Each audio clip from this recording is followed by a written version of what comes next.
కంటి ముందే నందనం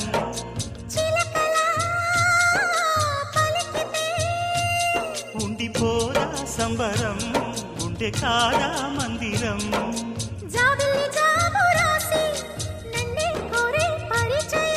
పున్నగ పూలు పూసే వన్నే చిన్నే రసమయం